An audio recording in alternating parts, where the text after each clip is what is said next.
साथियों, आप लोग अच्छी तरह से जानते हैं कि बहुजन समाज को जाति के आधार पर बड़े पैमाने पर तोड़ा गया है। इन तोड़े हुए लोगों को जोड़ने की कोशिश में हम लोग लगे हैं। हमारे कुछ साथी जो बहुजन नायक के कारोबार को देखते हैं,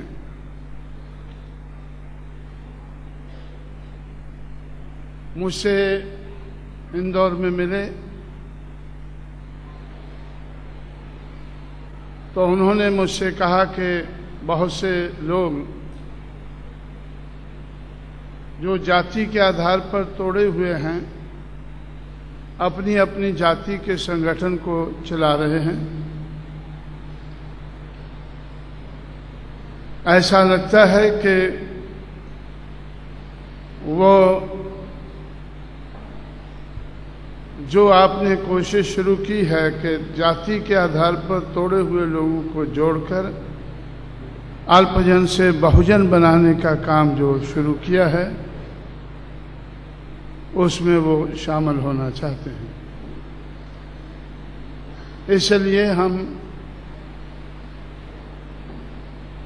एक दिन का समय नागपुर में हम आपसे चाहते हैं। तो इस तरह से आज का 4 तारीख का ये समय नागपुर के लिए उन साथियों को दिया गया। नागपुर में मैं कुछ देर के बाद, काफी तो नहीं कहना चाहिए, कुछ देर के बाद आ रहा हूं। इसलिए कुछ दूसरे साथियों ने भी प्रोग्राम रखे हैं और मेरी भी ये चाहत रहती है कि थोड़े समय में अगर ज़्यादा काम हो सके तो हम कुछ तेजी से आगे बढ़ सकते हैं। इसलिए दूसरे साथियों को भी मैंने कहा कि जब मैं आ रहा हूं तो आप अपना प्रोग्राम थोड़े समय में रख सकते हैं। इस तरह से 2 घंटे के लिए आपका ये प्रोग्राम रखा गया है। आप लोग अपने प्रोग्राम के बारे में बताना चाहते हैं, मैं भी सुनना चाहता हूं। आप लोग मेरे तजुर्बे से भी कुछ सीखना, तो मैंने सोचा ज़्यादा समय देना चाहता हूं। लेकिन समय तो एक दिन में, एक रात में 24 घंटे का ही रहता है। उसी में हमें अपने आप को एडजस्ट करके चलना होगा। इसलिए साथियों, मैं समय अभाव के कारण जो प्रबंधक साथी हैं, जो ज़्यादा विस्तार से डिटेल में मुझे कुछ बताना चाहते हैं, आप लोगों को भी बताना चाहते हैं, उनको ज़्यादा समय न देकर मैं अपनी बात कहने के लिए मजबूर हुआ हूँ, क्योंकि अगला प्रोग्राम भी हमारे कुछ और साथी इंतज़ार कर रहे हैं।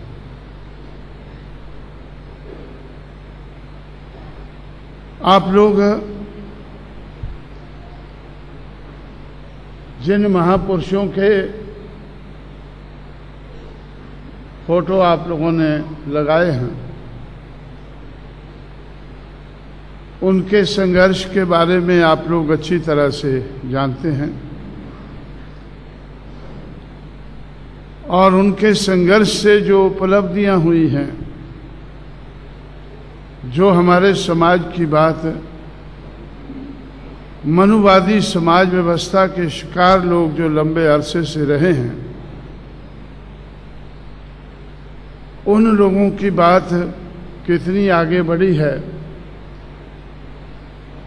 और कहाँ आज खड़ी है और कहाँ हमारे महापुरुषों के कारवां को हमें पहुंचाना है,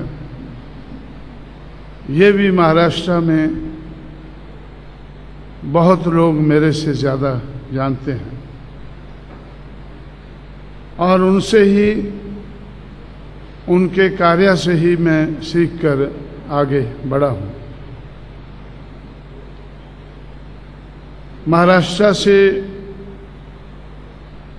1966 में जब बॉम्बे में मैंने 4 अधिवेशन रिपब्लिकन पार्टी के देखे और चारों में मुझे क्या देखने को मिला, उससे मैंने काफ़ी बड़ा सबक सीखकर कुछ उसमें सुधार करने की कोशिश की है।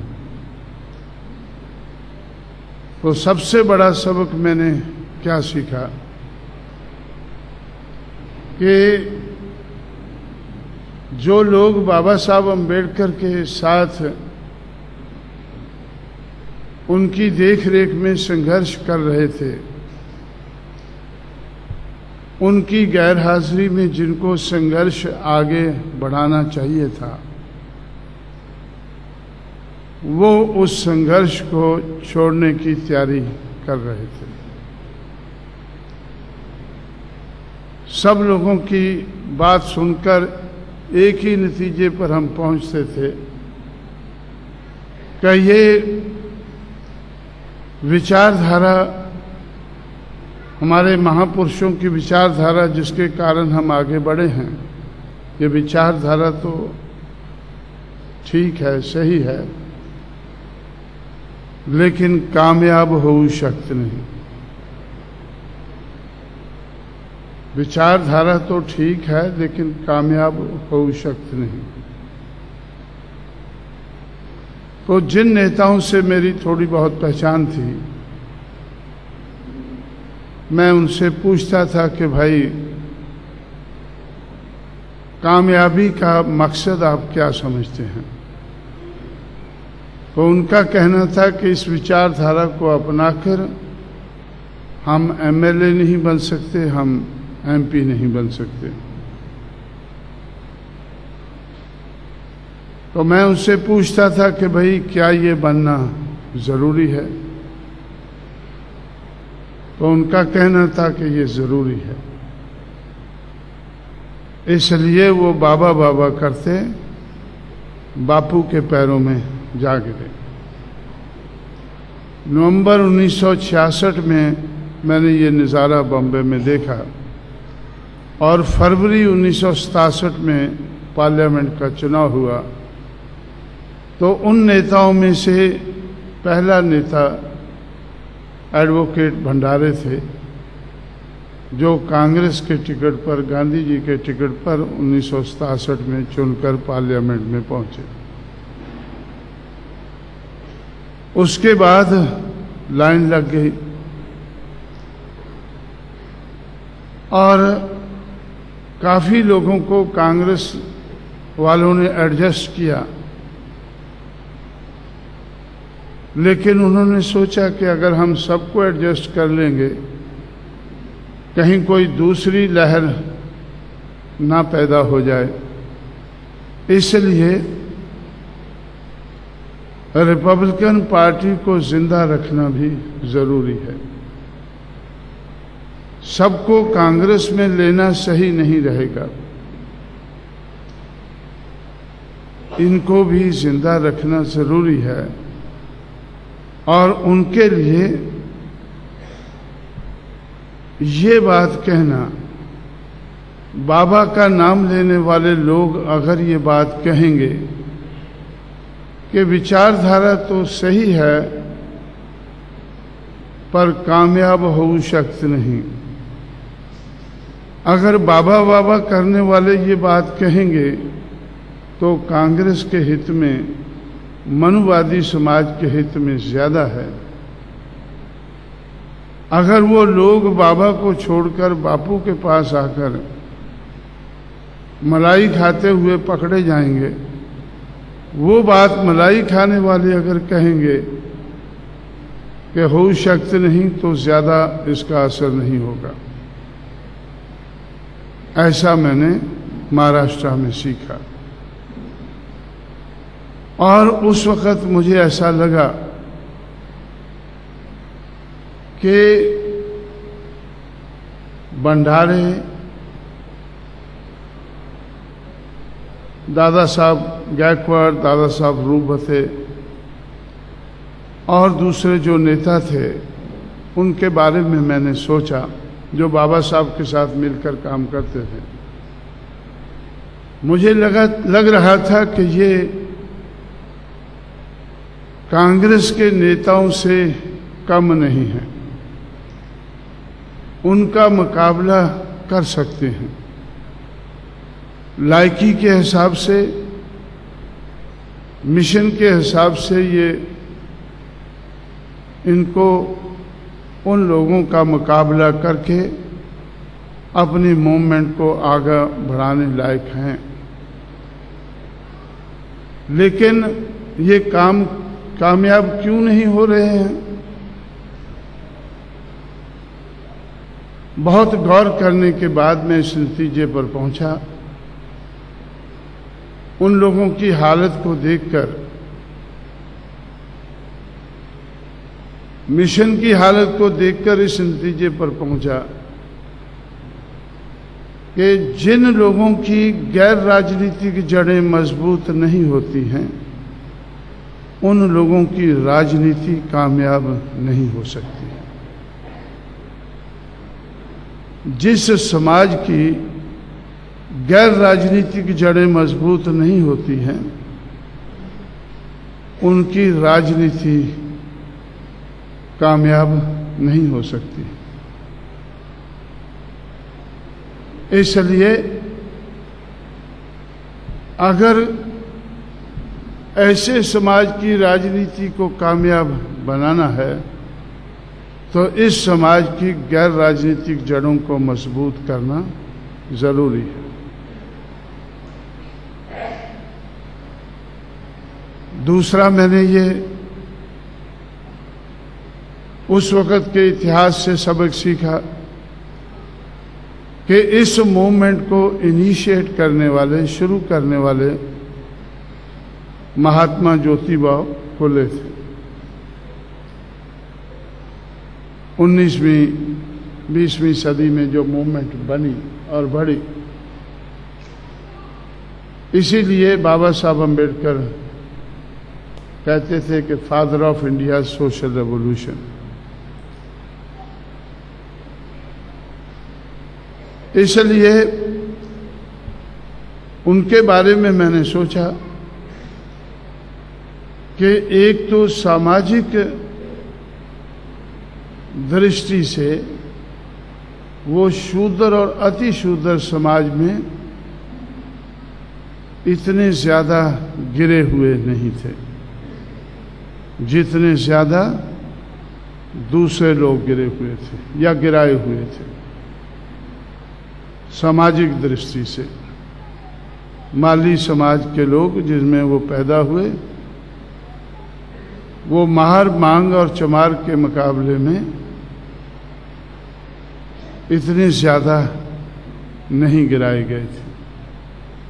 और आर्थिक दृष्टि से भी वो शूद्र अति शूद्र समाज में संपन्न थे, अपने पैसे से मूवमेंट को चलाने लायक थे।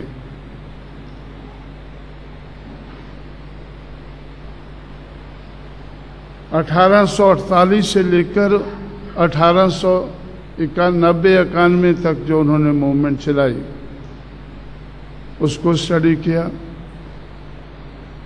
फिर 1892 से 1922 तक छत्रपति शाहू महाराज की हालत को मैंने समझने की कोशिश की कि सामाजिक दृष्टि से वो गिराए हुए समाज में तो पैदा हुए, लेकिन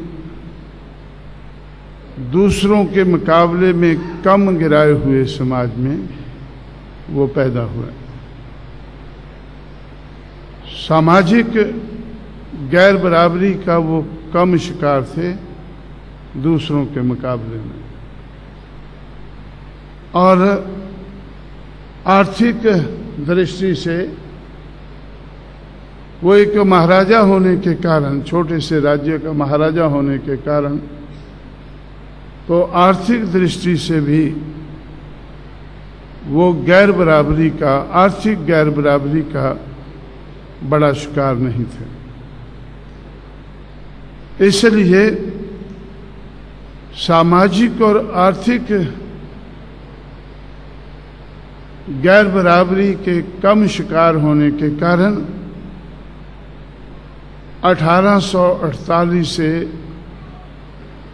1923 तक ये मूवमेंट जो आज हम चला रहे हैं, या 1822 से लेकर 1956 तक जो बाबा साहब ने चलाई,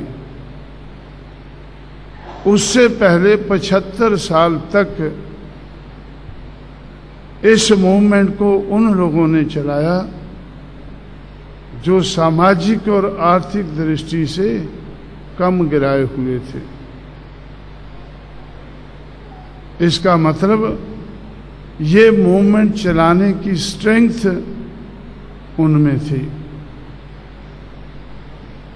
जो अछूत लोग थे उनमें वो सामाजिक और आर्थिक स्ट्रेंथ नहीं थी कि वो उसको चला सकें। इसलिए पहले 75 साल तक ये मूवमेंट महाराष्ट्र में फुले और शाहू ने, और दक्षिण भारत में नारायण गुरु और पेरियार ने, या और उनके साथियों ने, जो शूद्र समाज के लोग थे, उन लोगों ने इस मूवमेंट को चलाया। 1922 के बाद ये मूवमेंट जब आगे बढ़ी तो बाबा साहब अम्बेडकर की देखरेख में ये मूवमेंट आगे बढ़ने लगी। लेकिन बाबा साहब अम्बेडकर को जिस माली और कुनबी ने थोड़ा बहुत सहयोग फुले और शाहू को दिया, उतना भी सहयोग उनका बाबा साहब अम्बेडकर को नहीं मिला। क्यों? क्योंकि वो सामाजिक और आर्थिक दृष्टि से ज्यादा गिराए हुए थे। वो सामाजिक और आर्थिक दृष्टि से ज्यादा गिराए हुए थे। इसलिए जो कम गिराए हुए लोग हैं वो ज्यादा गिराए हुए लोगों को सहयोग देना पसंद नहीं करते।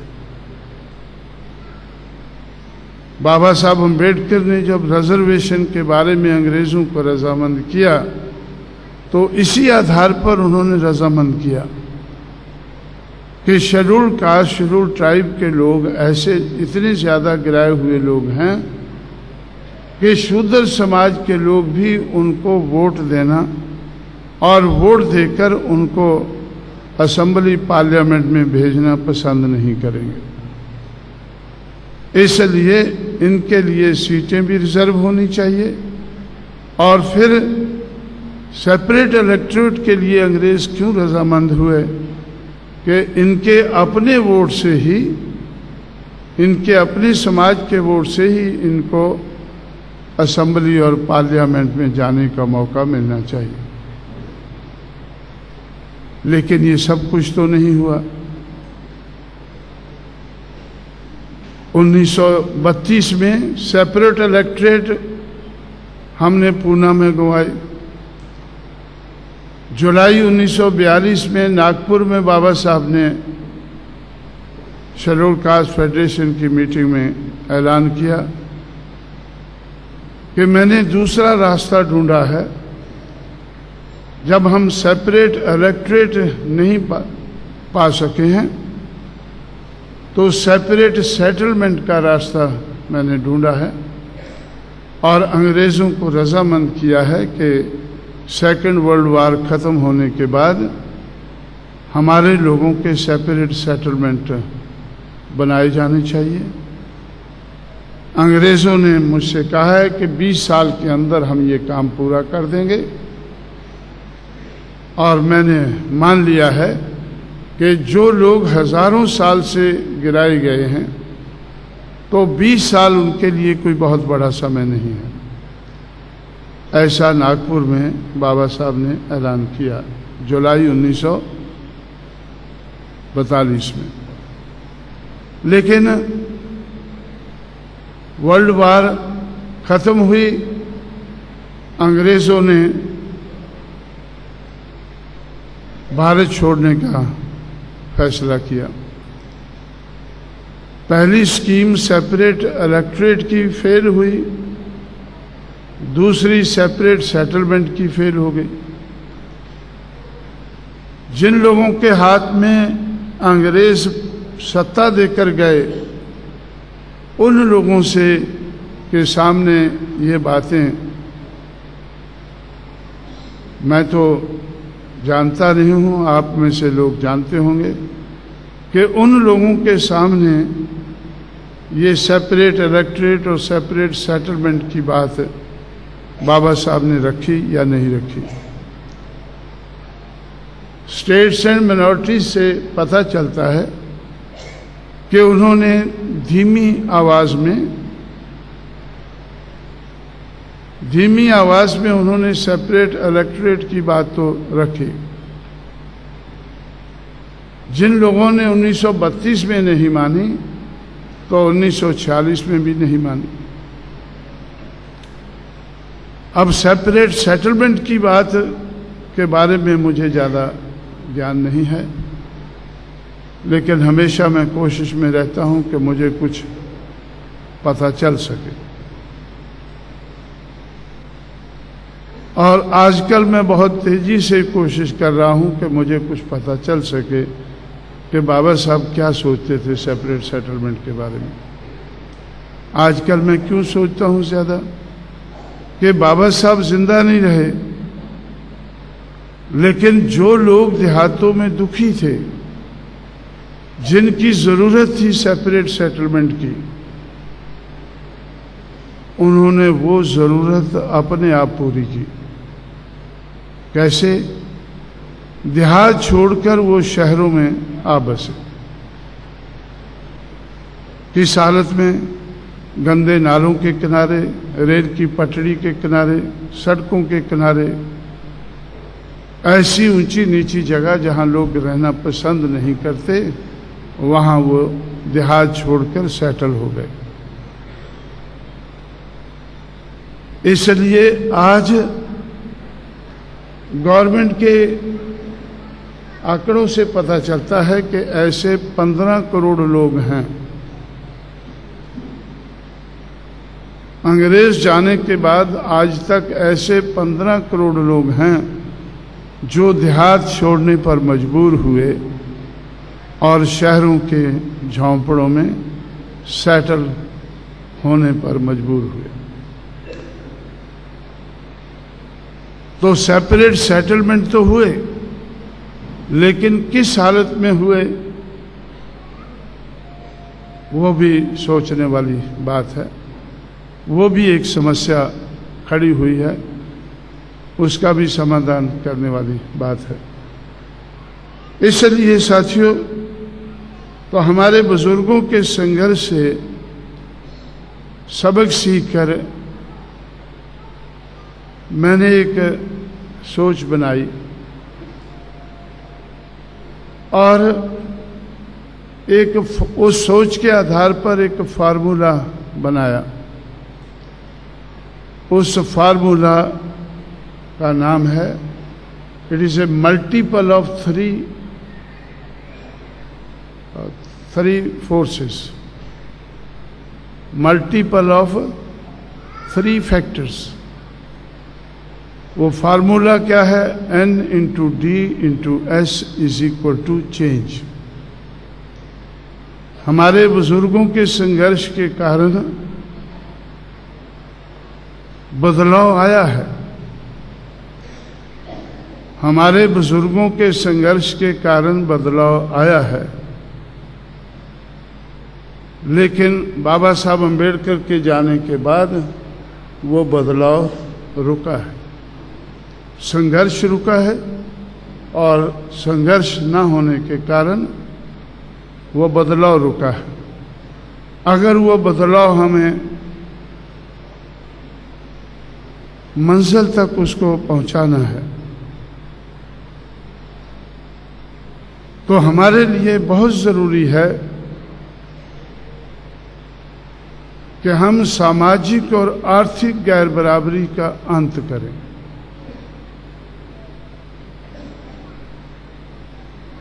जब ये कॉन्स्टिट्यूशन बना, संविधान बना, तो बाबा साहब अम्बेडकर ने इस संविधान में जो कमी है वो कॉन्स्टिट्यूएंट असेंबली के सामने रखी कि 26 जनवरी 1950 को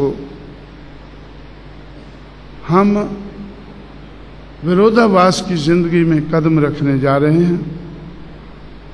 राजनीति में बराबरी होगी, एक आदमी का एक वोट होगा, एक वोट की एक कीमत होगी, लेकिन सामाजिक और आर्थिक दिशा में वो गैर बराबरी जो हजारों साल से ब्राह्मणिकल सोशल ऑर्डर के आधार पर चल रही है वो उसी तरह से चलती रहेगी। इस गैर बराबरी के चलते हुए, सामाजिक और आर्थिक गैर बराबरी के चलते हुए हम लोग राजनीति में आगे नहीं बढ़ पाएंगे।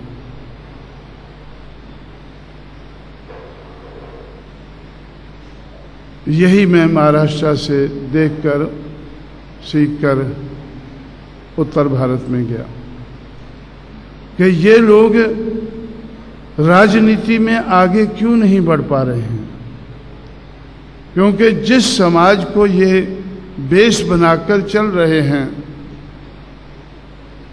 वो समाज सामाजिक दृष्टि से और राजनीतिक दृष्टि से गिरा हुआ समाज है, गिराया हुआ समाज है।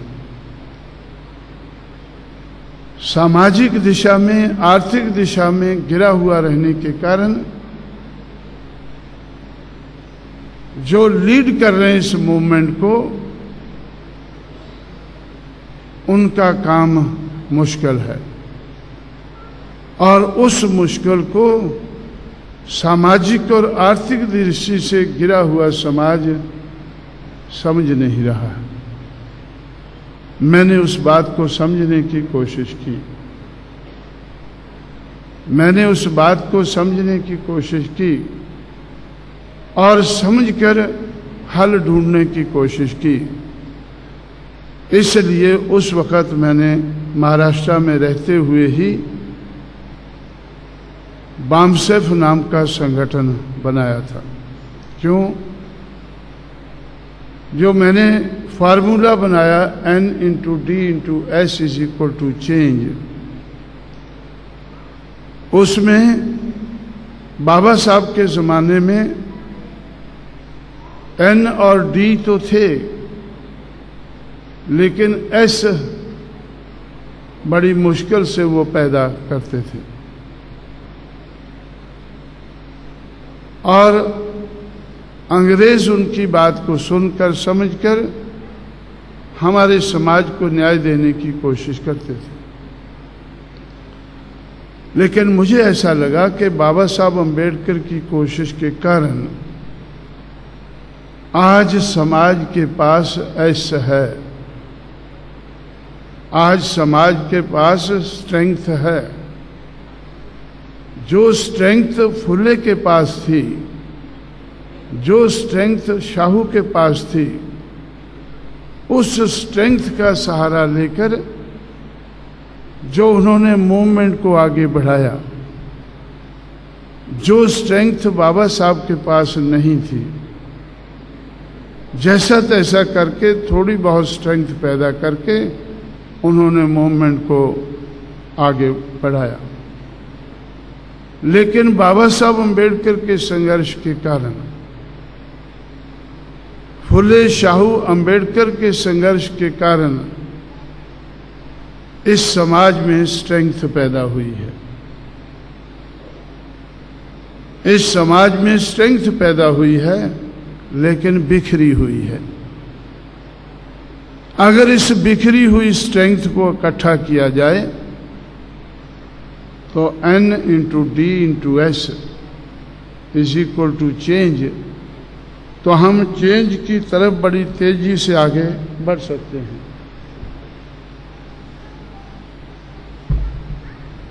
तो ब्राह्मणिकल सोशल आर्डर को मैं जेब में रखता हूं हमेशा, इस तरह से खड़ा है। तो इन लोगों के पास हमारे महापुरुषों के संघर्ष के कारण स्ट्रेंथ पैदा हुई, जिस स्ट्रेंथ को हम ऐसा वर्टिकल सोशल ऑर्डर को, तो अगर इस किस्म का ऑर्डर हमें चेंज ऑर्डर लाना है, परफेक्ट इनइक्वालिटी से परफेक्ट इक्वालिटी का ऑर्डर हमें लाना है, तो N into D into S must come into operation. N stands for need, इसीलिए जो बदलाव की जरूरत है वो सबसे ज्यादा इन लोगों को है, जो सबसे ज्यादा गिराए गए हैं। इसलिए जब मैं बहुजन समाज बनाता हूं तो इधर से ऊपर को जाता हूं, इधर से नीचे से ऊपर को ग्रेजुअली हम जाते हैं। और जिनको ज्यादा जरूरत है चेंज की, वो लोग पहले रजामंद हो जाते हैं, उनमें पहले डिजायर पैदा हो जाती है चेंज के लिए। N into D, D for Dzire, N for need, D for Dzire. उनमें पहले डिजायर पैदा हो जाती है कि ऐसा तो ठीक नहीं है, हम गिरे रहें, ऐसी पोजीशन ठीक नहीं है, इसको बदलना चाहिए। तो इसलिए N इंटू डी तो बाबा साहब के ज़माने में थे, लेकिन S वाज मिसिंग। और S जो है, फुले शाहू अम्बेडकर के संघर्ष के कारण, खासकर बाबा साहब अम्बेडकर के 1930 से लेकर 1956 तक का जो संघर्ष है, उसके कारण स्ट्रेंथ पैदा हुई। ये स्ट्रेंथ कैसे पैदा हुई? जिन लोगों को हजारों साल से पढ़ना लिखना मना था, वो मनाही दूर हुई इन लोगों के संघर्ष के कारण। और पहले मनाही दूर हुई, फिर इनको पढ़ने लिखने का मौका मिलने लगा। और 1935 में जब शेड्यूल्ड कास्ट और शेड्यूल्ड ट्राइब दो शेड्यूल बने, जब दो शेड्यूल बने, उसमें इन लोगों के लिए, शेड्यूल्ड कास्ट शेड्यूल्ड ट्राइब के लिए स्पेशल कोशिश हुई अंग्रेजों के राज में इनकी गिरावट को दूर करने के लिए। 1935 के इंडिया एक्ट के बाद 1935 का जो संविधान बना, उस संविधान में दो शेड्यूल रखे गए और उनके आधार पर 1935 के बाद पढ़ाई लिखाई के मामले में इनके बारे में ज़्यादा सोचा गया और आरक्षण के मामले में भी सोचा गया। इसलिए 1948 में पहला साल है जब अछूत कहे जाने लोगों में 4 व्यक्ति सेलेक्ट हुए, के.आर. नारायणन और एक चंडाल, केरला का पलाया और बंगाल का एक चंडाल।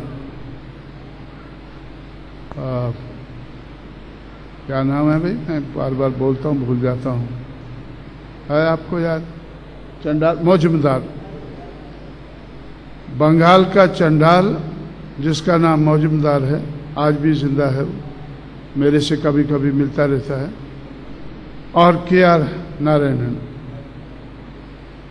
जो आज राष्ट्रपति है। ये दोनों इंडियन फॉरेन सर्विस में सिलेक्ट हुए। पंजाब के 2 चमार, एक आईएएस में और एक आईपीएस में सिलेक्ट हुए 1948 में। उसके बाद 1949, 50, 60, 56, 1962 तक इनका नंबर बढ़ता गया। 1962 का पहला साल है जब 22.5% कोटा जो रिजर्वेशन का था वो पहली बार पूरा हुआ। 1962 के बाद आज तक वो कम नहीं हुआ है, ज्यादा ही होता रहा। इसलिए आज ब्राह्मण जो इस देश का हुक्मरान बना अंग्रेज जाने के बाद, उस हुक्मरान का जो हुक्मरान लोग थे, उस जाति नहीं, ब्राह्मण को क्या बोलते हैं, ये 4 वर्ण, ब्राह्मण का जो वर्ण है, उस वर्ण के लोग तो बहुत ज्यादा तेजी से आगे बढ़े। लेकिन शेड्यूल कास्ट, शेड्यूल ट्राइब के लोग उनसे दूसरे नंबर पर आगे बढ़े। आज 30 लाख से ज्यादा पढ़े लिखे कर्मचारी हैं जिनको पढ़ने लिखने का मौका ही नहीं मिला, बल्कि जो बाबा साहब अम्बेडकर ने संविधान लिखा उसमें सहूलतें भी मिलने लगी। जो हैंडीकैप लोग थे वो प्रिविलेज्ड लोग हो गए संघर्ष के कारण। उस प्रिविलेज के कारण, चाहे वो प्रिविलेज पढ़ने लिखने का है या रिजर्वेशन का है, उसके कारण ये लोग 30 लाख से ज्यादा आज पढ़े लिखे कर्मचारी हैं और ब्राह्मण से दूसरे नंबर पर अधिकारी हैं। तो आज नहीं, आज से लगभग 20-25 साल पहले जब मैं पूना में था तो मुझे ऐसा लगा, उस वक़्त ये लगभग 15 लाख इनकी संख्या होगी। उस वक़्त मुझे लगा कि ये लोगों को हमारे बुजुर्गों के संघर्ष के कारण समाज में ऐश तो पैदा हुआ है, स्ट्रेंथ तो पैदा हुई है, लेकिन बिखरी हुई है।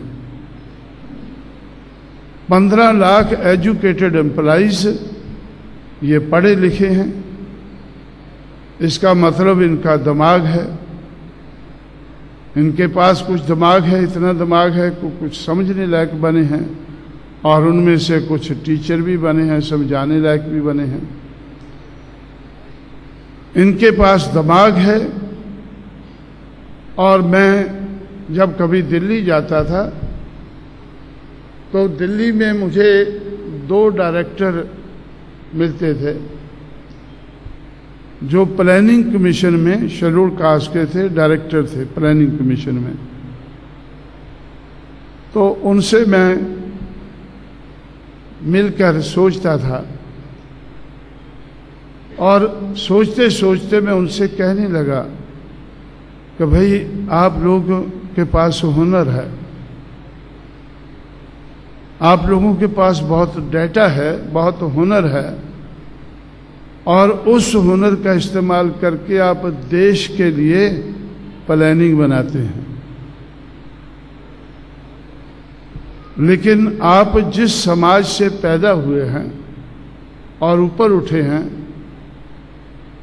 उस समाज के बारे में कोई प्लानिंग नहीं बनाते हैं।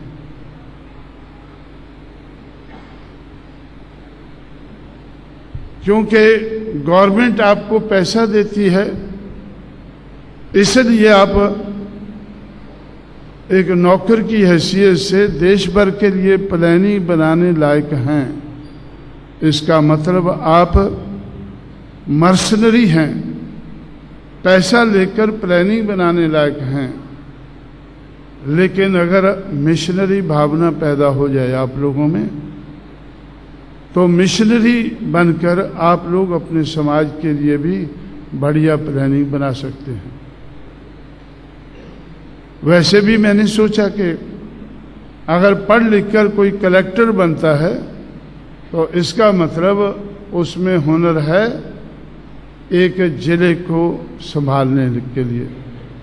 अगर कोई एसएसपी बनता है तो जिला भर में उसके पास हुनर है कि कैसे लॉ एंड ऑर्डर मेंटेन करना है। या कोई इंजीनियर है, उसके पास उस किस्म का हुनर है। कोई डॉक्टर है, उस किस्म का है। प्लीडर है, उस किस्म का है।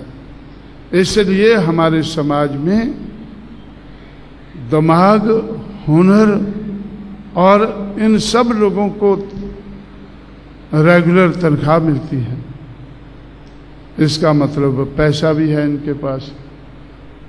दिमाग, हुनर और पैसा, अगर ये बिखरा हुआ दिमाग, हुनर और पैसा अगर इकट्ठा किया जाए तो इस समाज की राजनीति कामयाब हो सकती है। इस समाज की राजनीति कामयाब हो सकती है। मैंने पहले ही कहा था कि जिस समाज की गैर राजनीति जड़ें मजबूत नहीं होती, उस समाज की राजनीति कामयाब नहीं होती, नहीं हो सकती है। ये मैं महाराष्ट्र से सीखा, और सीखकर जब मैं उत्तर भारत में चला गया तो इसी तरह से मैं सोचता रहा। सोचकर मैं इस नतीजे पर पहुंचा कि भाई दिमाग, हुनर और पैसा, ये तीनों तो इस समाज के पास है, लेकिन जो लोग दिमाग वाले हैं, हुनर वाले हैं, वो एंटी सोशल हैं। वो एंटी सोशल हैं। दिमाग वाले, हुनर वाले लोग राजनीति में भी हैं।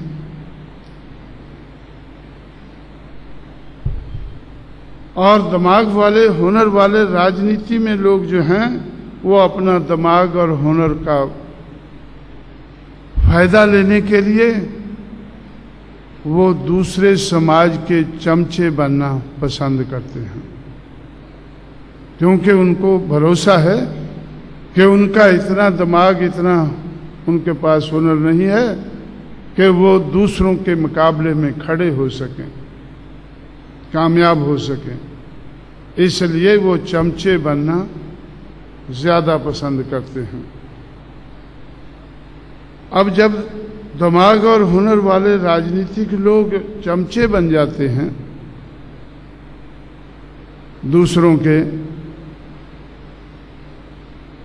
तो जो दिमाग और हुनर वाले पढ़े लिखे कर्मचारी हैं, वो भी अपने दिमाग और हुनर का फायदा अपने लिए लेना चाहते हैं। इसलिए वो चमचों के चमचे बन जाते हैं। वो अपना हित सुरक्षित करने के लिए वो चमचों के चमचे बन जाते हैं। जैसे लंबे अरसे तक आप लोगों ने, बाबा साहब अम्बेडकर इनसे क्यों दुखी थे? आखिरी दिनों में वो कहते थे कि इन लोगों ने मुझे धोखा दिया है, क्योंकि वो सोचते थे कि ये समाज के लिए कुछ करेंगे। लेकिन बाबा साहब के पीछे भी ये पड़े रहते थे कि बाबा साहब हमारा प्रमोशन, हमारा ट्रांसफर। हम इस पोस्ट पर चले गए हैं, लेकिन जहां इन्होंने पोस्टिंग किया है वहां पैसा कम है। जहां इन्होंने पोस्टिंग किया है वहां पैसा कम है, तो बाबा साहब भी चले रहते होंगे। मुझे दिल्ली में अभी कुछ जानकारी हुई है पुराने लोगों से कि बाबा साहब ज़्यादातर इन लोगों के लिए चले रहते किसी न किसी मंत्री के पास कि भाई इसका ये ट्रांसफ़र का देखें, थोड़ा इसका प्रमोशन का देखें। लेकिन बाबा साहब की तो कोई सरकार नहीं थी, उनके स्टेचर के हिसाब से कोई ओबलाइज कर देता था, लेकिन ज्यादातर तो वो बाबा साहब से नफरत ही करते थे कि भाई अगर ये इसको किसी अच्छी जगह प्रमोशन दिला रहा होगा, अगर किसी अच्छी जगह प्रमोशन दिला रहा होगा तो शायद इससे पैसा लेता होगा। पैसा तो चाहिए था। अब मेरे पास भी बहुत से लोग आते रहते हैं तो भाई हमारा प्रमोशन अभी एक ओएनजीसी में डायरेक्टर था, वो उससे बड़ा अधिकारी बनना चाहता था। वैसे तो मुझे खुशी थी कि भाई हमारे लोग अभी बड़े अधिकारी बन रहे हैं, अच्छी बात है। जब हम रूलर बनेंगे वो हमारे काम आ सकते हैं, लेकिन रूलर बनना भी तो मुश्किल हो जाता है। उनके सहयोग के बगैर रूलर बनना भी मुश्किल है। तो इस तरह से उत्तर भारत में मैंने, खासकर उत्तर प्रदेश में मेरा तजुर्बा था कि जितने अधिकारी थे वो सारे के सारे कांग्रेस पार्टी के जो शेड्यूल्ड कास्ट के चमचे थे, उनके ये लोग चमचे थे, चमचों के चमचे ये लोग बने हुए थे अपना उल्लू सीधा करने के लिए। कई बार मैंने देखा कि भाई एक आदमी, एक पढ़ा लिखा कर्मचारी है, अधिकारी है, वो अभी भी चक्कर मार रहा है उल्लू सीधा करने के लिए। तो मैंने उससे पूछा, यार तू काफ़ी देर से ये उल्लू को लेकर घूम रहा है, अभी तक सीधा नहीं हुआ? नहीं साहब, अभी तक सीधा नहीं हुआ। जब तक उल्लू सीधा नहीं होगा तब तक वो इन चमचों के पास चक्कर मारता रहेगा। जो लोग राजनीतिक नेताओं को सहारा बनना चाहिए था, वो उनके लिए बोझ बन गए। पढ़े लिखे कर्मचारी और अधिकारी, खासकर उत्तर प्रदेश में मेरा तजुर्बा था कि भाई जो अधिकारी है, आईएएस ऑफिसर है, आईपीएस ऑफिसर है, ये उसका धंधा है कि हमारा विरोध करे। हमने बहुजन समाज पार्टी तो बना ली, लेकिन ये पार्टी कामयाब ना हो, बड़े पैमाने पर कांग्रेस पार्टी ने उनको इस्तेमाल किया, तो भाई आगे कैसे बढ़ा जाए। महाराष्ट्र से मैं सीख के तो चला गया कि गैर राजनीतिक जड़ें मजबूत किए बगैर राजनीति कामयाब नहीं हो सकती। और महाराष्ट्र के जो राजनीतिक थे उन्होंने ऐलान कर दिया, 1966 में पहली बार ऐलान किया बॉम्बे में इकट्ठे होकर कि बाबा साहब अम्बेडकर की विचारधारा तो चांगली है पर कामयाब हो सकती नहीं। 1966 से लेकर 1996 तक मैंने देखा। 1996 तक क्यों देखा? क्योंकि 1996 में मैंने बहुजन समाज पार्टी को राष्ट्रीय पार्टी का रूप दे चुका था। बहुजन समाज पार्टी 1996 में पहली बार राष्ट्रीय पार्टी बनी। 1966 से 1996 तक 30 साल के समय में जो एक मामूली सी बात शुरू हुई थी, तो 1996 में मैंने देखा कि महाराष्ट्र में वो लहर बन चुकी है। महाराष्ट्र में वो लहर बन चुकी है और बनकर दक्षिण भारत में छा गई है। जहां जहां बाबा साहब को मानने वाले लोग थे, उन सब के ऊपर वो उसने घर कर लिया है। और वो लहर क्या थी? उस लहर का नाम क्या था कि बाबा साहब अम्बेडकर की विचारधारा तो चांगली है, पर कामयाब हो शक्त नहीं। महाराष्ट्र में बच्चा बच्चा चिल्लाने लगा, कामयाब हो शक्त नहीं, हो शक्त नहीं। ये आज एक लहर है, सिर्फ महाराष्ट्र में नहीं, महाराष्ट्र से नीचे दक्षिण भारत में जहां से संघर्ष शुरू हुआ, छुआछूत के खिलाफ संघर्ष हुआ, पढ़ने लिखने के लिए संघर्ष शुरू हुआ, आरक्षण के आधार पर हमारे लोग आगे बढ़ सकें, उसके लिए संघर्ष शुरू हुआ, संघर्ष की लहर बनी। लेकिन 1966 में तो काउंटर लहर शुरू हुई और आज वो टॉप में जा रही है। आज वो टॉप में जा रही है कि हो शक्त नहीं। भाई बच्चा बच्चा महाराष्ट्र में चिल्लाता है कि हो शक्त नहीं। और लकीली जहां कोई संघर्ष नहीं हुआ, जहां समाज के हित में कुछ भी नहीं हुआ, आज उत्तर प्रदेश से शुरू होकर पूरे उत्तर भारत में एक दूसरी लहर चल रही है। उस लहर का नाम क्या है? हो शक्त है भाई, हो शक्त है, हो शक्त है। अब हमने सोचा कि भाई हो शक्त तो हम कहते हैं, मैं कहता हूं, लोग मेरी बात मानते हैं, लेकिन इसको करके तो दिखाना चाहिए, इसको करके तो दिखाना चाहिए। जो मैं महाराष्ट्र में कहता था कि भाई हम राजनीतिक सत्ता की एक गुरु किल्ली है, ये भी बाबा साहब ने हमें कहा है, इस गुरु किल्ली को हासिल करके हम जिंदगी के हर पहलू में कोई भी ताला खोल सकते हैं। इसलिए मैं महाराष्ट्र में, जब मेरा लिंक था महाराष्ट्र से, काम तो मैं उत्तर भारत में करता था, लेकिन महाराष्ट्र में आता जाता था।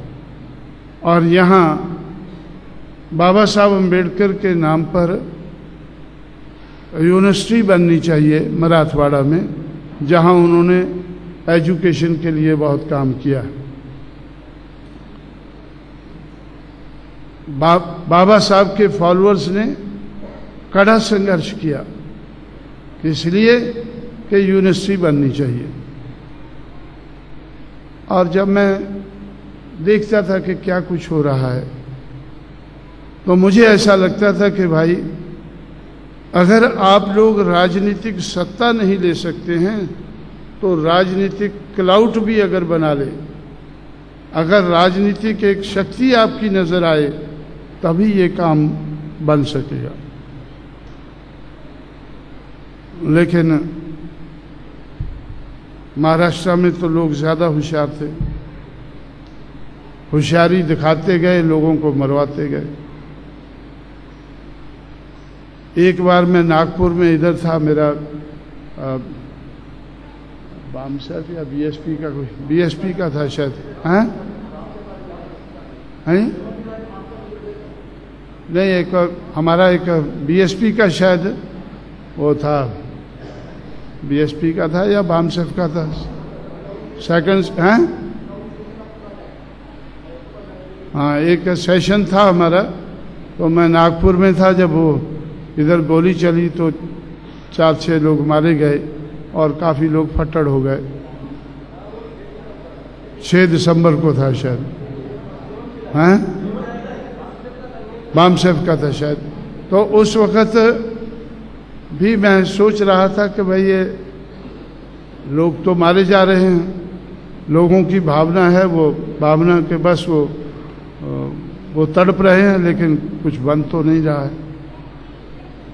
तो इसलिए उस वक़्त भी मेरा अपने बामसेफ के साथियों से कहना था कि भाई पॉलिटिकल क्लाउड के बगैर ये यूनिवर्सिटी नहीं मिल पाएगी। अगर पॉलिटिकल क्लाउड हम बना ले, जो उत्तर प्रदेश में कांग्रेस को नजर आया 1989 में, तो 1989 में राजीव गांधी ने 1989 के चुनाव से पहले 14 अप्रैल को 1989 को लखनऊ में 6 एकड़ जगह एक्वायर करके तो उन्होंने एक यूनिवर्सिटी का निर्माण किया, अम्बेडकर यूनिवर्सिटी। एक स्टैचू क्या यूनिवर्सिटी क्या थी, जब हमारे हाथ में सत्ता आई तो मैंने यूनिवर्सिटी देखने गया, तो यूनिवर्सिटी क्या थी, एक बाबा साहब का स्टैचू और उसके साथ एक बैरक, और बाकी 6 एकड़ जगह में घास, और घास में गाय भैंसें चल रही हैं।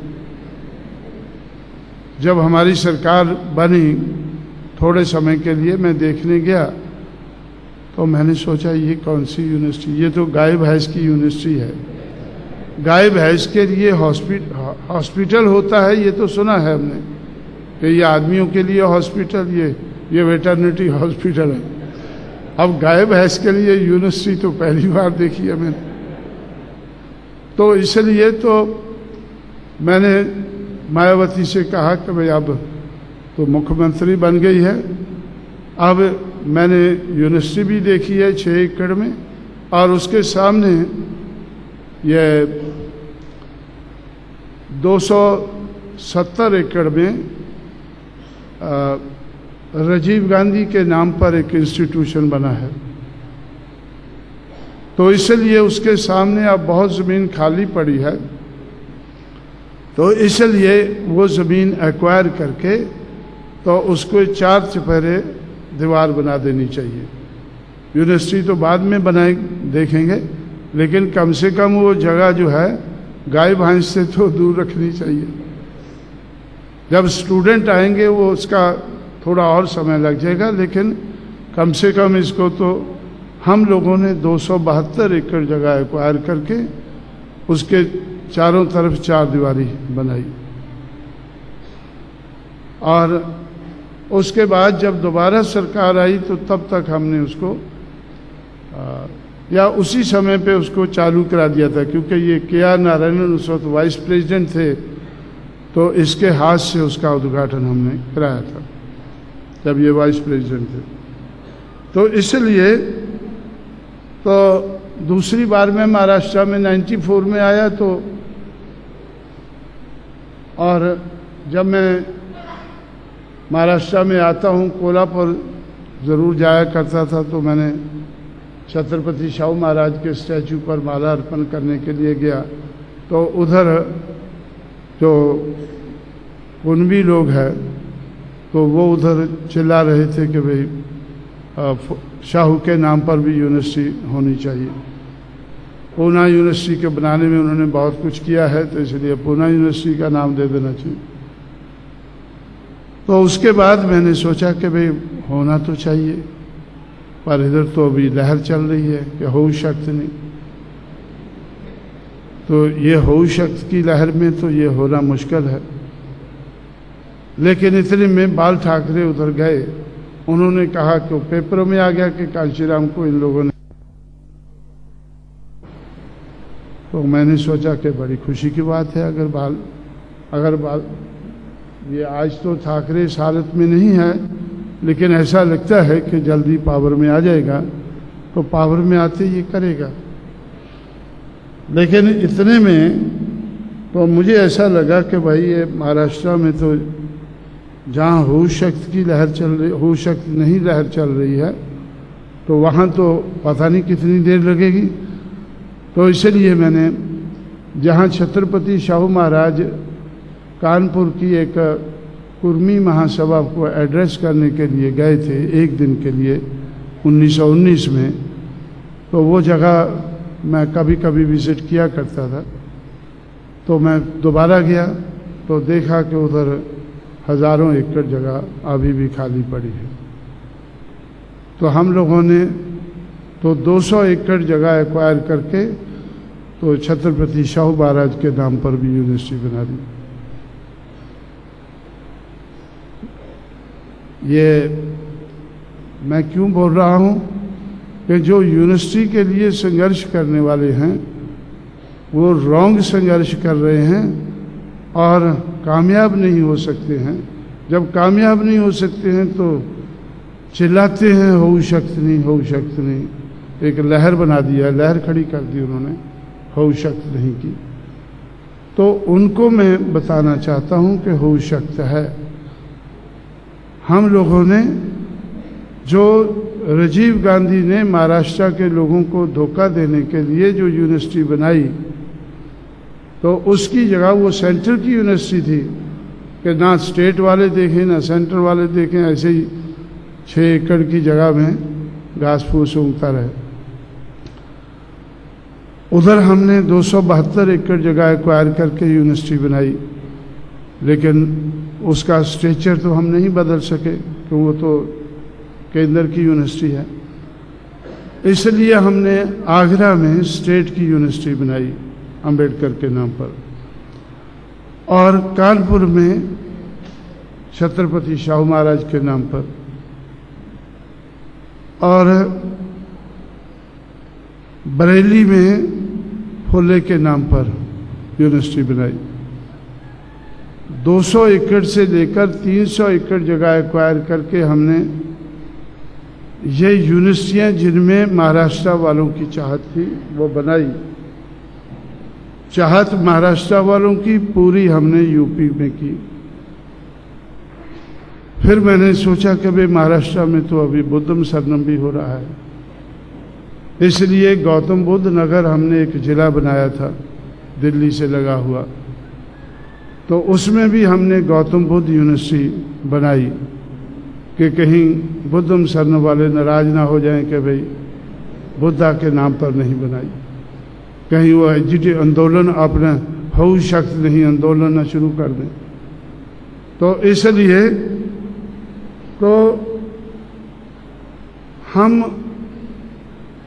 बहुत कुछ कर सकते हैं, बहुत कुछ हासिल कर सकते हैं। हम सिर्फ एमएलए एमपी ही नहीं सरकारें भी बना सकते हैं।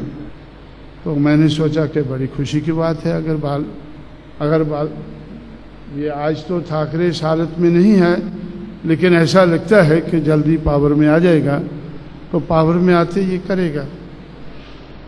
लेकिन इतने में तो मुझे ऐसा लगा कि भाई ये महाराष्ट्र में तो जहाँ हो शक्ति की लहर चल रही, हो शक्ति नहीं लहर चल रही है, तो वहाँ तो पता नहीं कितनी देर लगेगी। तो इसलिए मैंने जहाँ छत्रपति शाहू महाराज कानपुर की एक कुर्मी महासभा को एड्रेस करने के लिए गए थे एक दिन के लिए 1919 में, तो वो जगह मैं कभी कभी विज़िट किया करता था। तो मैं दोबारा गया तो देखा कि उधर हज़ारों एकड़ जगह अभी भी खाली पड़ी है। तो हम लोगों ने तो 200 एकड़ जगह एक्वायर करके तो छत्रपति शाहू महाराज के नाम पर भी यूनिवर्सिटी बना दी। ये मैं क्यों बोल रहा हूँ कि जो यूनिवर्सिटी के लिए संघर्ष करने वाले हैं वो रॉन्ग संघर्ष कर रहे हैं और कामयाब नहीं हो सकते हैं। जब कामयाब नहीं हो सकते हैं तो चिल्लाते हैं हो शक्ति नहीं, हो शक्ति नहीं। एक लहर बना दिया, लहर खड़ी कर दी उन्होंने, हो शक्ति नहीं की। तो उनको मैं बताना चाहता हूं कि हो शक्ति है।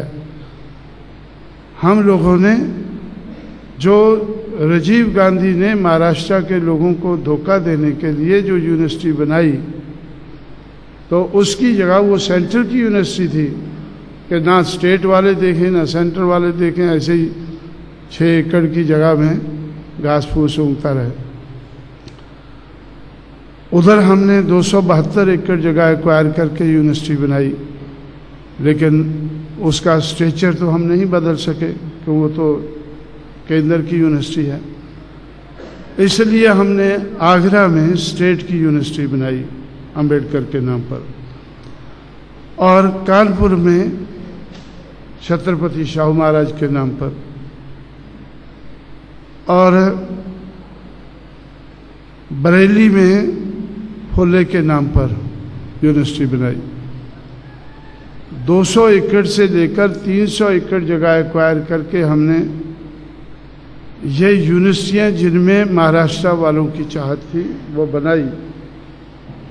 चाहत महाराष्ट्र वालों की पूरी हमने यूपी में की।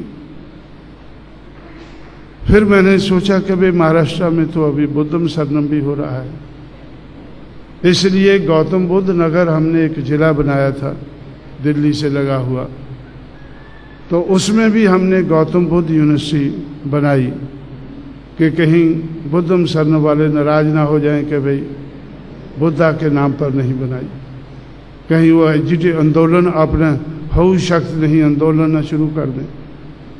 तो इसलिए तो हम बहुत कुछ कर सकते हैं, बहुत कुछ हासिल कर सकते हैं। हम सिर्फ एमएलए एमपी ही नहीं, सरकारें भी बना सकते हैं, और सिर्फ स्टेट लेवल की पार्टी नहीं बल्कि नेशनल पार्टी भी बना सकते हैं। नेशनल पार्टी कैसे बनती है, उसका कुछ क्राइटेरिया है इलेक्शन कमिश्नर का। अभी अभी सीपीएम का नेशनल पार्टी का स्टेटस चला गया है। पहले वो नेशनल पार्टी थी। जब हमारी पार्टी नेशनल बनी तब कांग्रेस पहले नंबर की नेशनल थी, बीजेपी दूसरे नंबर की, और सीपीएम तीसरे की, और बीएसपी चौथे नंबर की राष्ट्रीय पार्टी थी। लेकिन अब उनका स्टेटस चला गया है तो हमारी पार्टी तीसरे नंबर की राष्ट्रीय पार्टी है। अब मैंने ऐसा सोचा है कि जब हऊ शक्ति की लहर चलाकर हम लोगों ने नेशनल पार्टी हऊ शक्ति है ये दिखा दिया है, 4 राज्यों में 5 राज्यों में मान्यता प्राप्त करके ये दिखा दिया है, अब हमारा लक्ष्य है कि जहाँ जहाँ हमने 6% से ज़्यादा वोट हासिल करके मान्यता प्राप्त की है, अब वहाँ मान्यता नहीं, वहाँ राजपाट होना चाहिए, बहुजन समाज का राज होना चाहिए, जहाँ जहाँ हम मान्यता प्राप्त कर चुके हैं। तो इसलिए ये भी हो सकता है, तो अगर तमन्ना सच्ची है तो हो सकता है, अगर तमन्ना झूठी है, सुपरफिशियल है, तो हो सकता नहीं है। इसलिए साथियों, तो इस आधार पर मैंने आपसे कहा कि गैर राजनीतिक जड़ें मजबूत करके तब हम राजनीति में कामयाबी हासिल कर सकते हैं। महाराष्ट्र में ही मैंने ये बात शुरू की, लेकिन मुझे लगा कि अभी हऊ शक्ति नहीं है, इनका मुकाबला मैं नहीं कर पाऊंगा। हऊ शक्ति की लहर मजबूत है, और आज तो इतनी मजबूत है कि आज तो मैं काफ़ी कुछ करने के बावजूद भी तो मुझे ऐसा लगता है कि भाई महाराष्ट्र में हऊ शक्ति नहीं की लहर का मुकाबला करने के लिए हमें काफ़ी ज़्यादा मेहनत करनी होगी।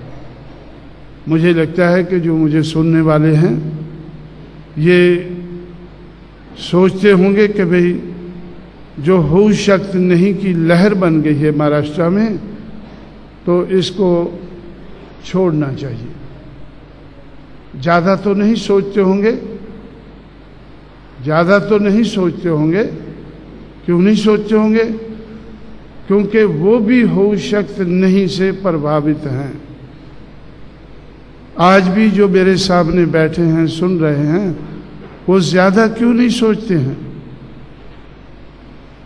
आप लोगों ने एजेंडा रखा मेरे सामने अपना, आप लोगों ने मेरे सामने अपना एजेंडा रखा है।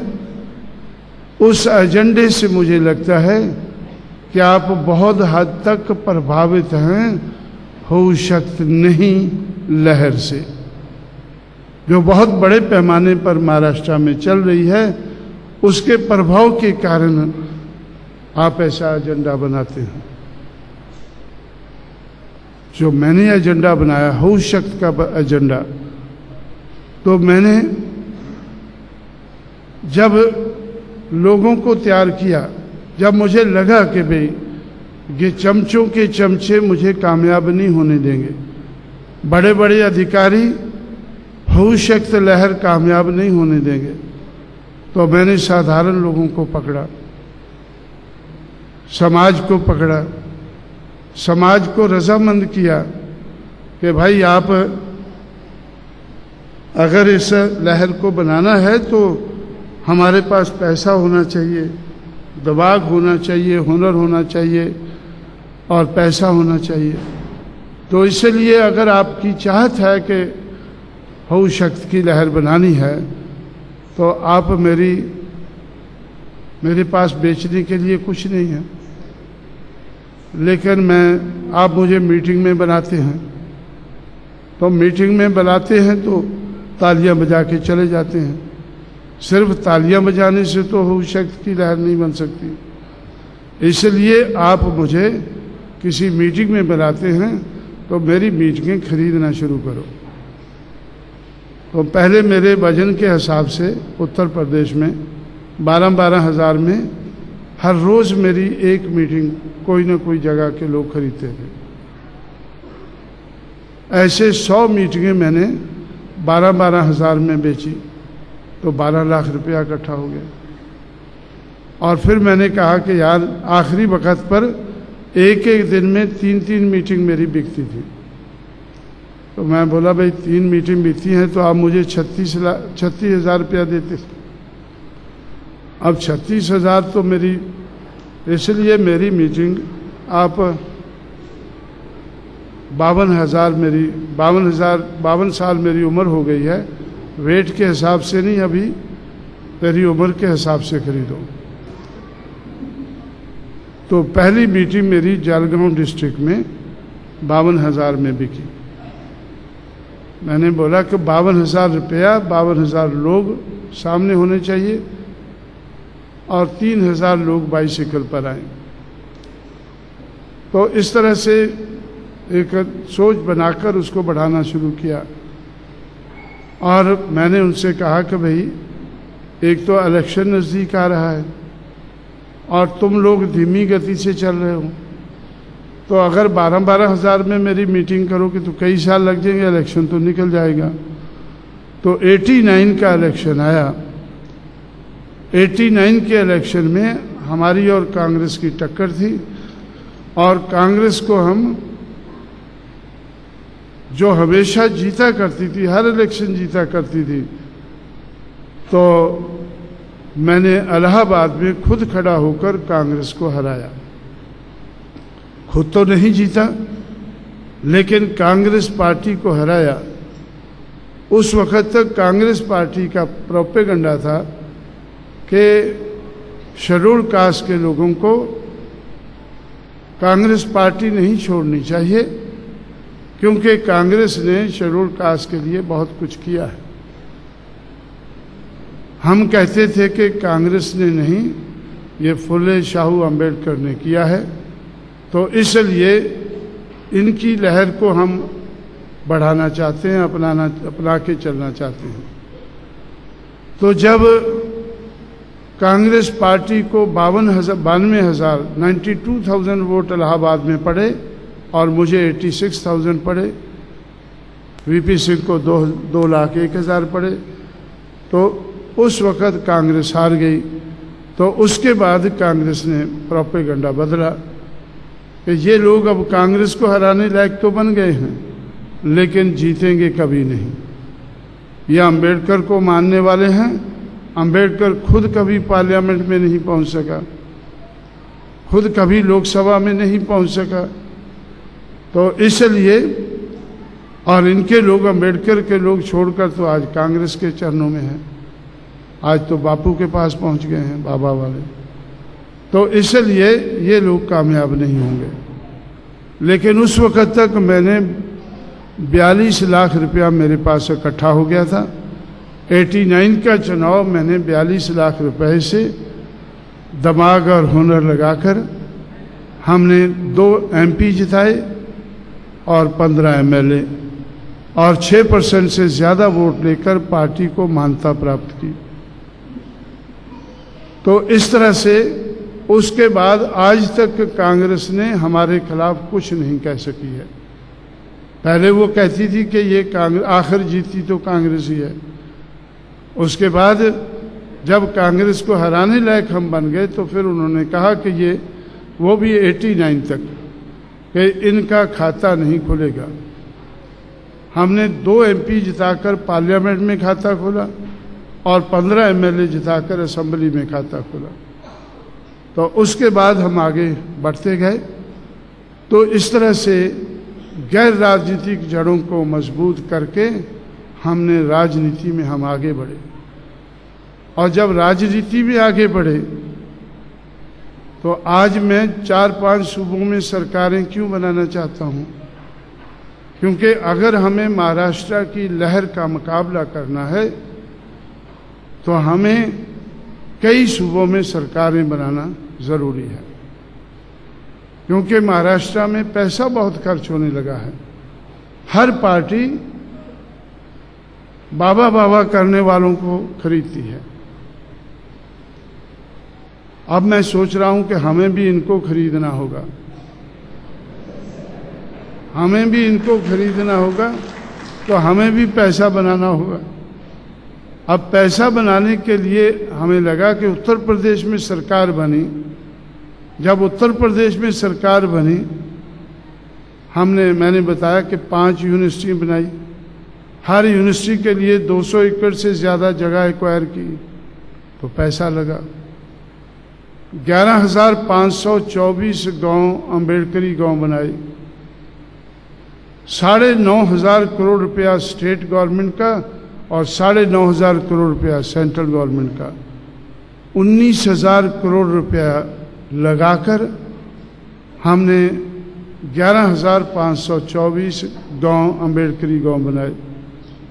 आप लोगों ने इधर कोई ना कोई सुना होगा, बनाते होंगे कि क्या बनाया भाई, अम्बेडकर भवन बनाया। लेकिन जब उत्तर प्रदेश में हमारे हाथ में सरकार आ गई तो हम लोगों ने 11,524 अम्बेडकर भवन बनाए। 11,524, क्योंकि अम्बेडकरी गांव का जो प्रोविज़न है वो 11 पॉइंट प्रोग्राम है। उसमें एक पॉइंट भी है कम्युनिटी सेंटर का।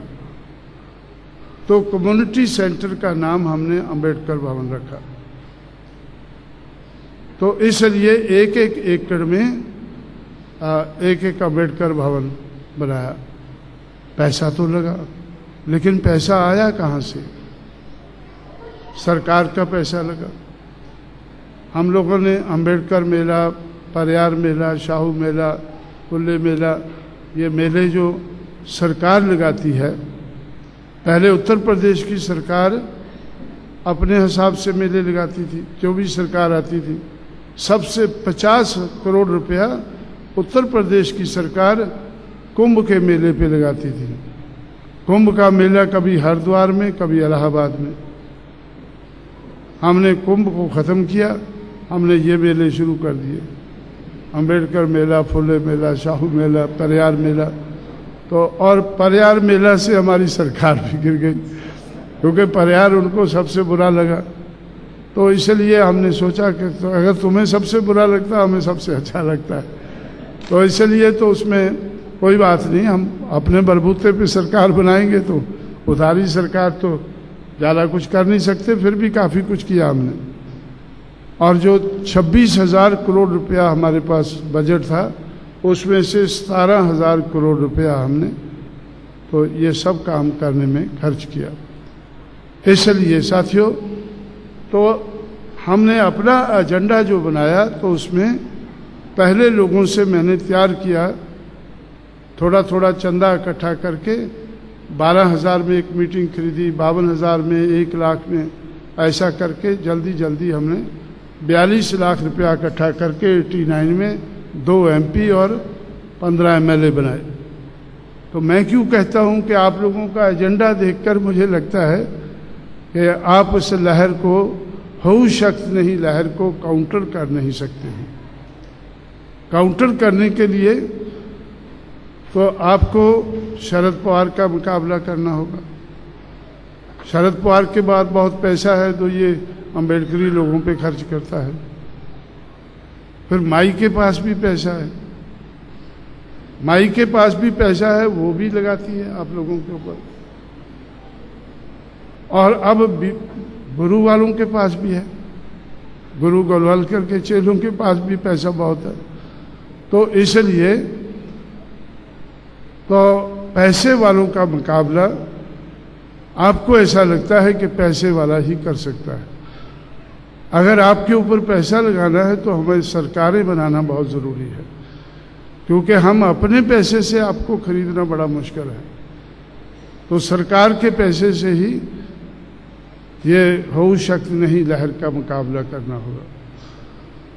इसलिए साथियों, तो मैं, आप लोगों ने हमेशा मेरी मीटिंग लेते हैं कि अब हम, ये तो खुशी की बात है कि आप लोग तो समाज को अपने पैरों पर खड़ा करने की कोशिश कर रहे हैं, लेकिन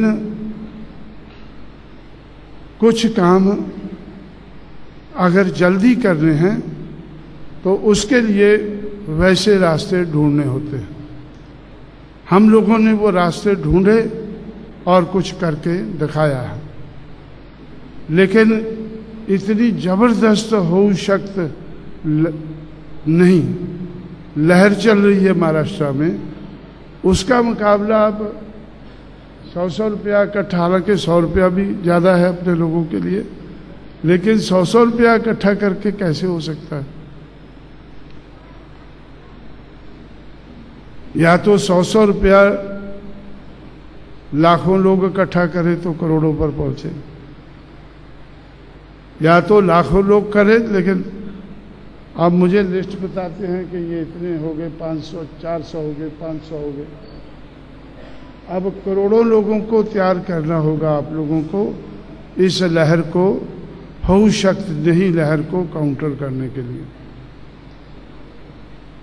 इसलिए कोई ना कोई रास्ता ढूंढे, लेकिन मुझे लगता है कि आप लोग नहीं ढूंढ पाएंगे, ये काम भी मुझे ही करना होगा। तो इसलिए मैंने फैसला किया है कि सरकारें बनाकर आप लोगों को खरीदना होगा। बोली लगाएंगे शरद पवार के सामने कि भाई अम्बेडकर वाले बिक रहे हैं, शरद पवार खरीद रहा है, बाप माई बाप पार्टी खरीद रही है, माई भी खरीद रही है, बाप भी खरीद रहा है, और उसके बीच में BSP भी आ गई है। तो इसलिए या तो आप लोगों को बिकने से रोकना होगा, जैसा उत्तर प्रदेश में, मैंने उत्तर प्रदेश में हमारे अपने समाज को ना बिकने वाला समाज बनाया। ना बिकने वाला समाज बनाने के लिए ये एक आदमी बैठा है इधर, बोरकर खड़ा हो जाओ। आप इधर प्रचार क्यों नहीं करते कि 4200 किलोमीटर साइकिल चलाकर कांशीराम ने कौन सा प्रचार किया था? तो भी बीच बीच में था ना, पूरा था, पूरा इसने तमाशा देखा है, लेकिन महाराष्ट्र वालों को खबर नहीं दी है। महाराष्ट्र वालों को खबर तक नहीं, कानों कान खबर नहीं दी इसने। ये जाता है तो कभी मध्य प्रदेश, कभी उत्तर प्रदेश, जो लोग कुछ काम कर रहे हैं उनका काम इंस्पेक्ट करने के लिए जाता है, लेकिन महाराष्ट्र वालों को ये नहीं बताता है कि कांशीराम ने कैसे अपने समाज को ना बिकने वाला समाज बनाया है। और ना बिकने वाले समाज का प्रूफ होता है, जो बिकने वाला है उसका हाथ ऐसा होता है। दलित, आप लोग दलित तो बहुत हैं, हाथ ऐसा है, लेकिन जो ना बिकने वाला है उसका हाथ ऐसा हो जाता है। तो इसलिए थोड़ा थोड़ा पैसा करोड़ों लोगों से हमने लिया है, लाखों से नहीं, करोड़ों से। करोड़ों लोगों ने पैसा दिया है। जैसे अभी 99 में चुनाव हुआ, 99 के चुनाव में उत्तर प्रदेश की 85 पार्लियामेंट की सीटें हैं, 85 उम्मीदवार हमने खड़े किए। हर उम्मीदवार को ऊपर हमने 5-5 लाख रुपया खर्च किया। 85 उम्मीदवारों के ऊपर 5-5 करोड़ रुपया, ये तो करोड़ों रुपया हो गया। और 85 के ऊपर लगभग 4-5 करोड़ रुपया खर्च करके उनमें से 14 को जिताया, 16 दूसरे नंबर पर, 35 तीसरे नंबर पर। और ये तीनों को मिलाकर 65 उम्मीदवारों को 1 करोड़ 30 लाख वोट पड़ा। 65 उम्मीदवारों को 1 करोड़ 30 लाख वोट पड़ा। और बहुजन समाज पार्टी को जितना सीपीएम को पूरे इंडिया में वोट पड़ा, उससे ज्यादा उत्तर प्रदेश में ही पड़ा। ये कैसे हुआ? समाज को ना बिकने वाला समाज बनाकर। यही नहीं, इस साल हमारे 11 लाख वर्कर हैं जिन्होंने बूथ संभाले हैं। तो 11 लाख वर्कर ने चुनाव के दिन मेरे अपील पर उन्होंने फास्टिंग किया।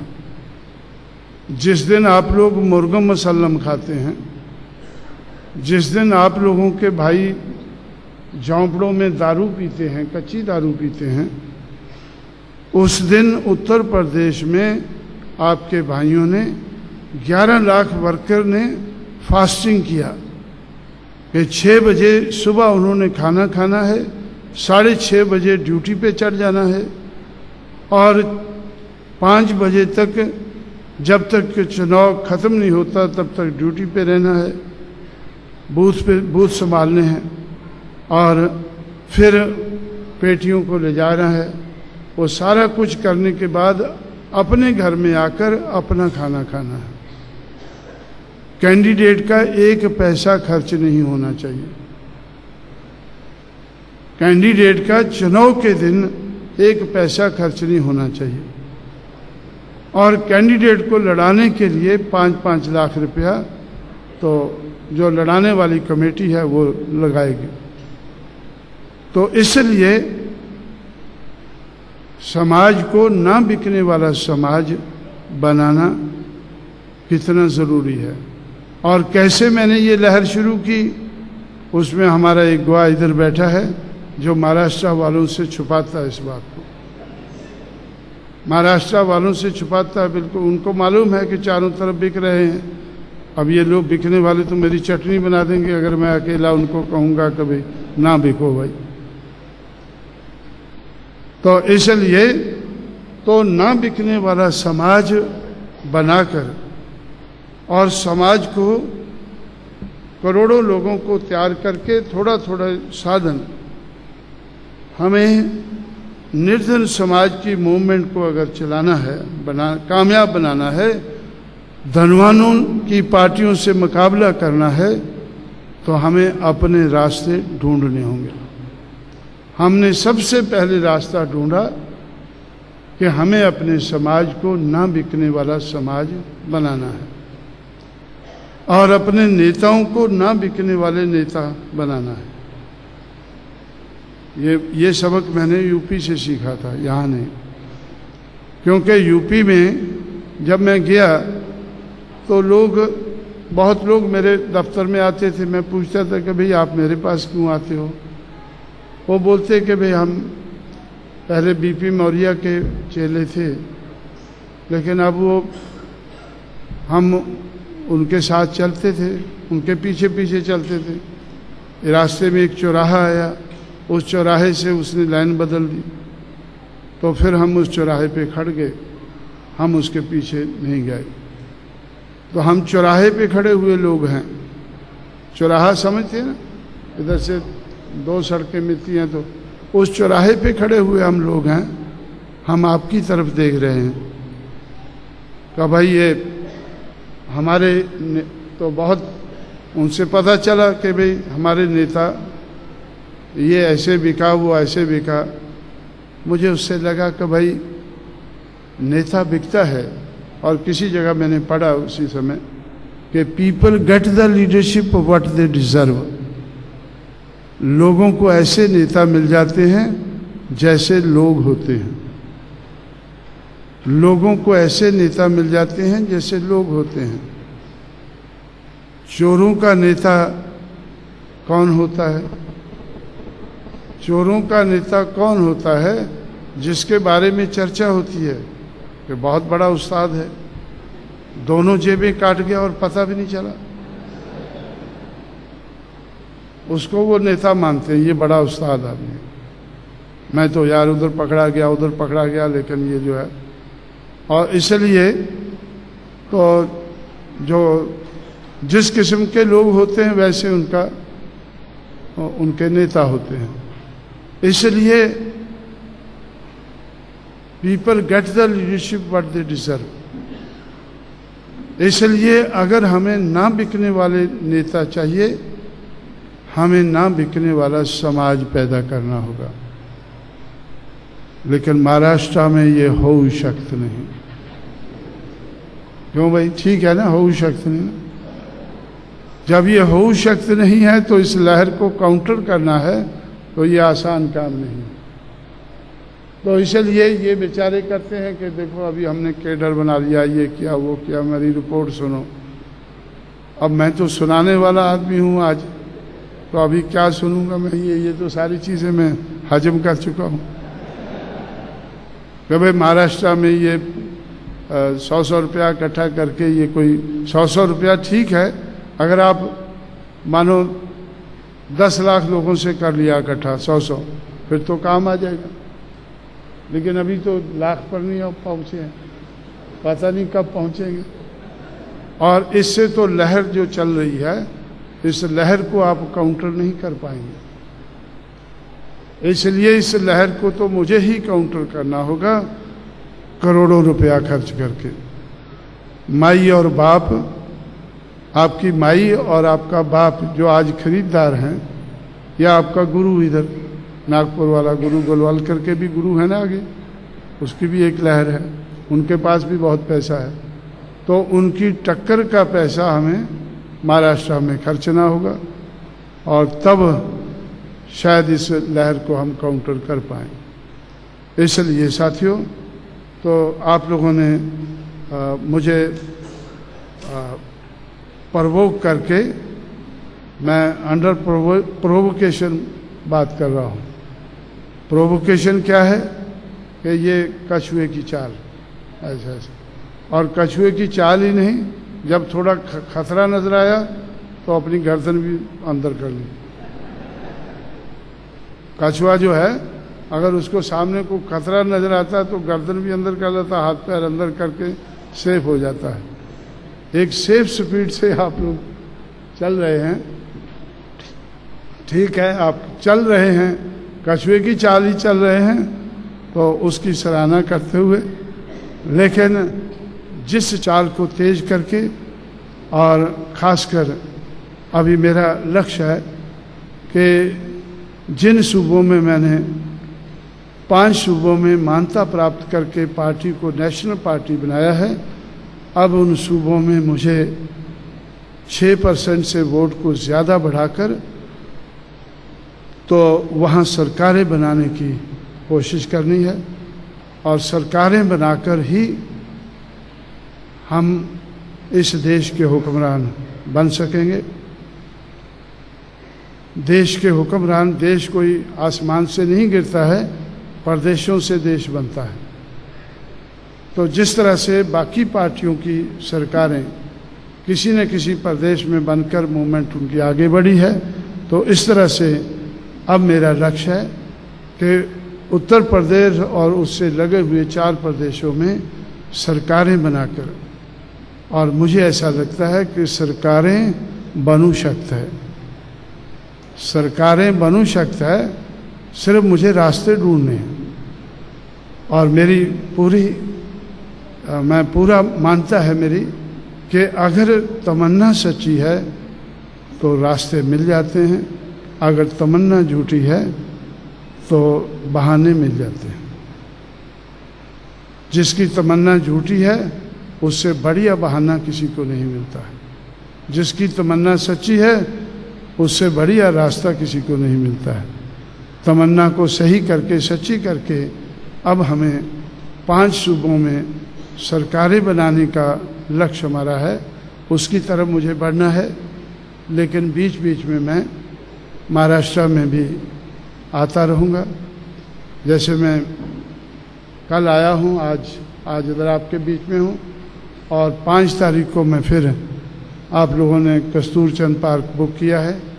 एक जो घटना की बात आप लोग करते हैं और घटनाचे शिल्पकार की बात आप लोग करते हैं, तो उस बात के संबंध में, उस शिल्पकार के संबंध में, उस घटना के संबंध में अपने ख्यालात रखने के लिए मैं 5 नवंबर को आ रहा हूँ, और 6 दिसंबर को बाकी देश भर से लोग जो जीपें लेकर प्रचार करते हुए दिल्ली पहुँचेंगे, तो आप लोग भी उसके बाद चंद लोग दिल्ली पहुँचेंगे। तो इस तरह से अपनी मूवमेंट को आगे बढ़ाने के लिए जो हम काम कर रहे हैं, उसके दौरान मैं बॉम्बे तो काफ़ी आता जाता हूँ, क्योंकि ये एक और समय लगेगा वो और बात बताने के लिए, लेकिन समय का अभाव है, इसलिए मैं आपको ज़्यादा बातें जो मुझे करनी है वो 5 तारीख को कस्तूरचंद पार्क में जो आप लोगों ने पब्लिक मीटिंग रखी है, उस मीटिंग को कामयाब बनाने के लिए आप लोग कोशिश करेंगे, और उस दिन अपनी बात रखने के लिए मैं आप लोगों के बीच में आऊँगा। और अब मैंने जो ख्यालात आपके सामने रखे हैं, उनके बारे में आप लोग ज़रूर सोच विचार करें, क्योंकि सोच विचार करने से अगर आप लोगों को हो सकता है कि आप लोग मतलब इंटरनल रेजिस्टेंस पैदा कर सकें।